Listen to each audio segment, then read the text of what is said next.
They project onto you their flaws. They don't like about themselves, their lives, whatever. They rank on you instead. How do you know? Not a father like that.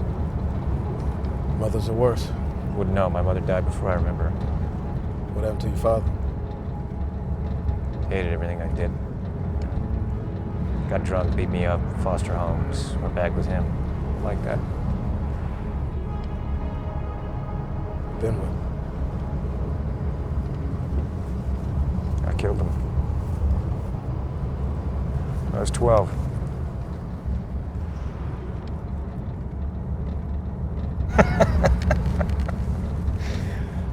I'm kidding.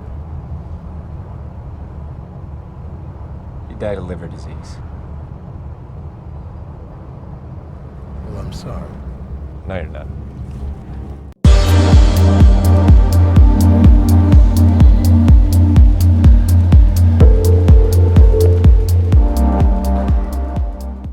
Hello everyone, this is Pico Entertainment and we are back again, and here now we have another video for you, and we're going to take a look back at the classic crime thriller Collateral.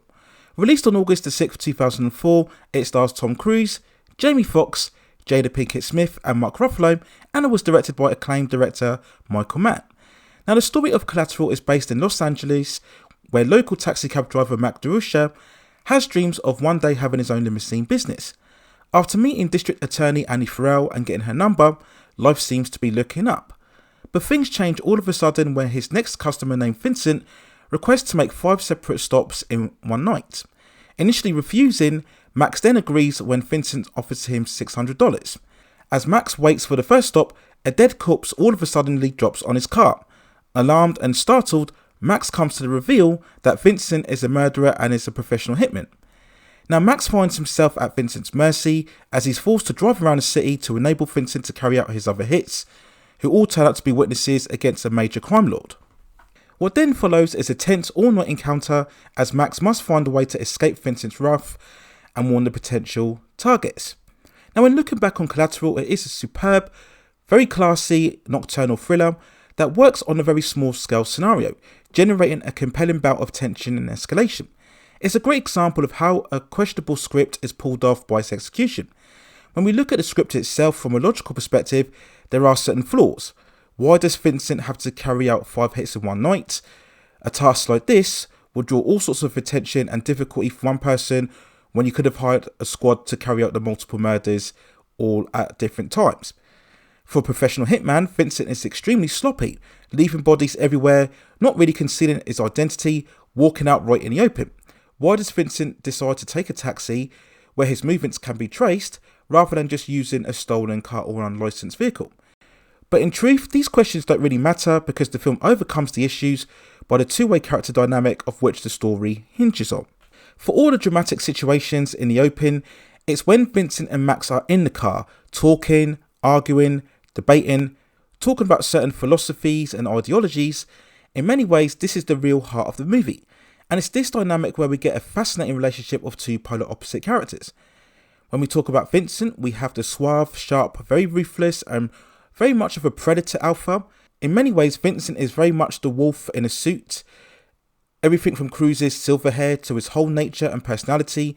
So clearly the villain of the piece, yet he remains strangely likeable. There's a certain excitement as Vincent dominates this film, which really is a lot down to the screen presence of Tom Cruise. You know he's completely evil, but you don't really hate him. As this isn't a mindless psychopath, he's very cynical, but he's straight to the point. You know exactly where you are regarding his purpose. We then look at the contrast with Max, who is also very likeable, but is far less ambitious, less instinctive, and far more inhibited.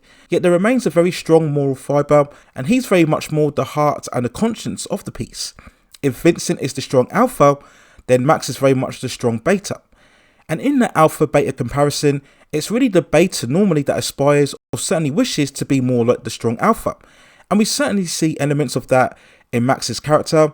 When we look at the dynamic between the two, you do envisage that Max's life would be a lot better if he had much more of Vincent's decisiveness and confidence. And so much of the dialogue between the two generates a lot of humour as well as a lot of intrigue and insight. This is typified none more so than the best scene of the movie, where post a club FIFA shootout, We get a very much definitive back and forth between the two characters before the climactic pursuit at the end, where both of them reflect on each other's life and nature and where they're currently going. And you have the musical score quietly creep up as we see this dialogue play out. And it's absolute brilliant movie making in terms of the screen direction, as we see close-ups and certain panning shots from both characters as they give certain commentaries on each other's situations. And this really encapsulates everything that the film is about.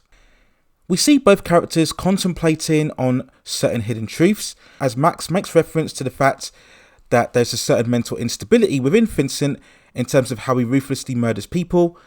Vincent then returns the favour by very much reminding Max how he's just lamenting by getting drowned out on reality TV, and there'll be one day that he is old and he never really made it happen. He can't even call that girl. He was never going to do it anyway.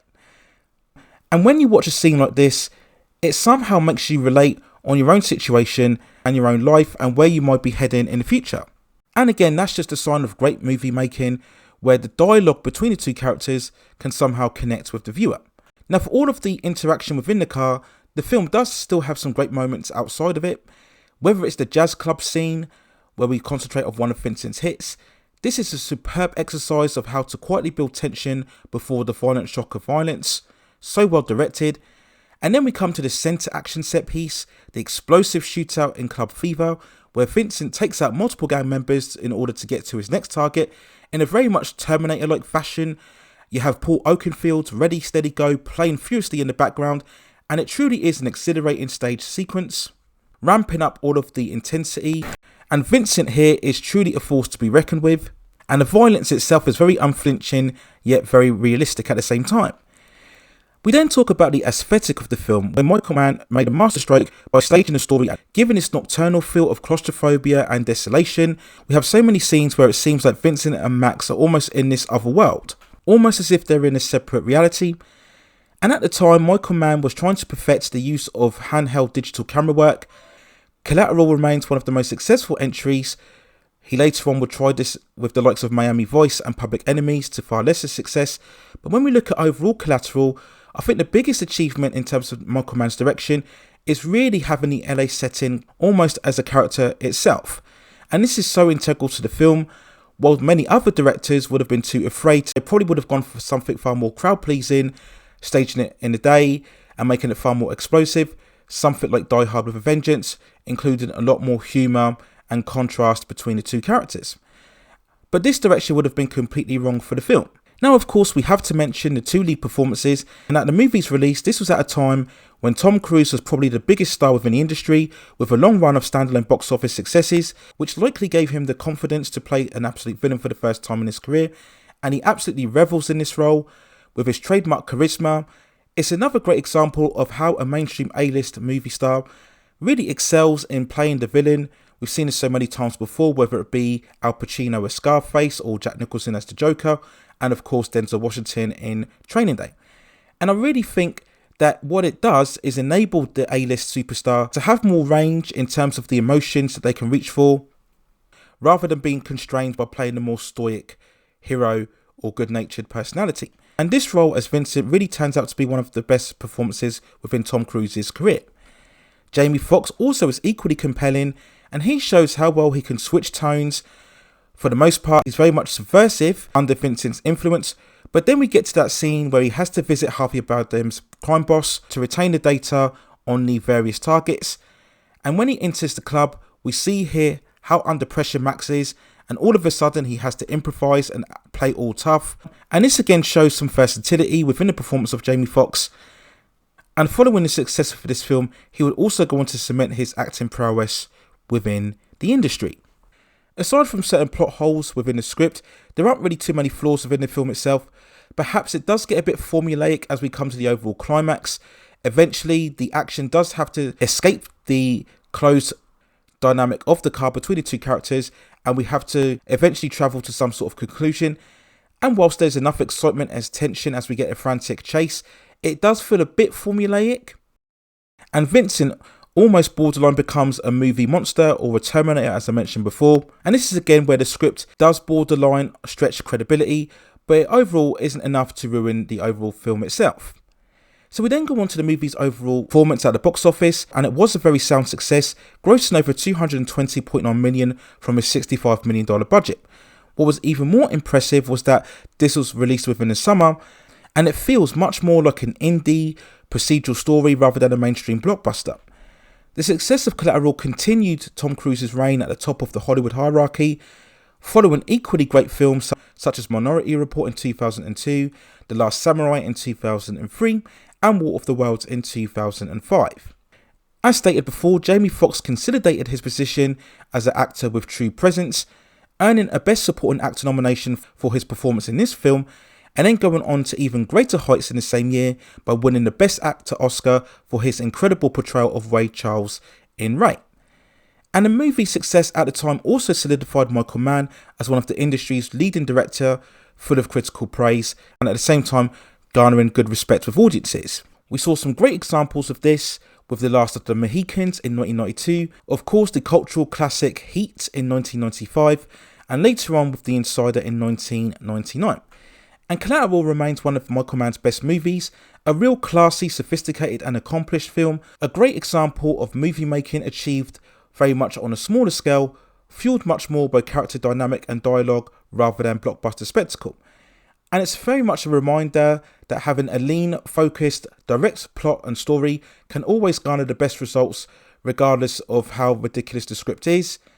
And propelled by two fantastic lead performances, Collateral for me is very much of a neo-noir classic that deserves very much recognition and praise many years after its overall release.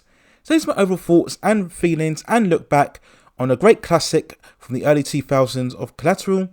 Let me know what you think in the comments below. Where do you think it ranks in both the filmographies of Tom Cruise and also Michael Mann? Would you have it right up there amongst the best? Let me know what you think in the comments. And if you have any other movies or series or television shows or any other topics that you'd like to see me cover within this channel, then also let me know and I will see if I can provide further commentary for you on that subject matter within the future. Please also hit and like the subscription and notification buttons so I can provide you with more high quality content like this in the future. But that's it for now. Take care of yourselves and I will see you very soon.